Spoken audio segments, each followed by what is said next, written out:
It is arguably one of the most remarkable success stories in Australian sport. The Big Bash League, launched in 2011, is now a regular feature of the Australian summer. With solid crowds, massive TV viewership figures and the successful launch of the WBBL in 2015, the competition is going from strength to strength. The US-based Forbes magazine said it is changing the professional sports paradigm, and negotiations are underway on a significant new TV rights deal. Assistant Professor in Sports Management, Dr. Ola Scott, puts the achievement down to an alignment of priorities. "They've sort of copied that North American sporting model," he said.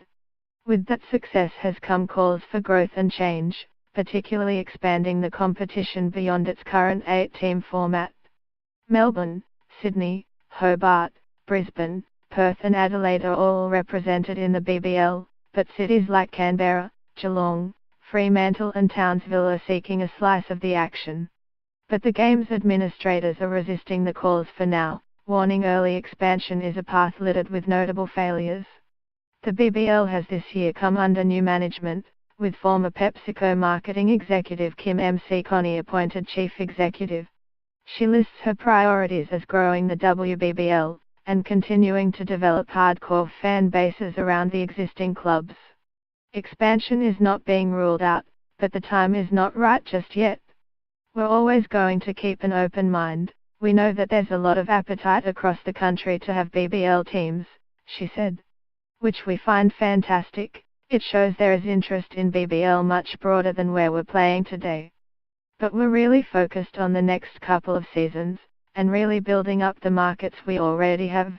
A chief executive with a strong marketing background is not a surprising move.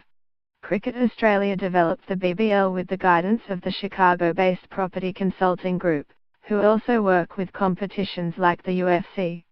Ms. Connie said part of their hesitancy in rushing into growth is the failure of other competitions in their own expansion plans. The A-League, Super Rugby and National Basketball League are among many to expand and struggle, with new teams forming and folding. Ms. Connie said there was demand among fans for a bigger Big Bash, but they were responding with a longer season for now. "We want to make sure that we are giving them the more games that they want, before we jump too fast into expansion," she said. That is not to say the game is not making moves into new markets. Games are being taken to Launceston, Geelong, Alice Springs and Canberra. The Canberra fixture, scheduled for late January, has already sold out.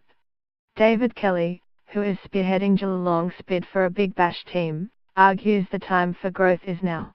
"It's ready to expand at least by one if not by two teams," he said. It is a sentiment echoed in the Act, where local businessman Mark McConnell is leading the Canberra bid. Mr. McConnell said they are ready whenever Cricket Australia is, but the sooner the better. "When we're told the process has started, we'll be ready," he said.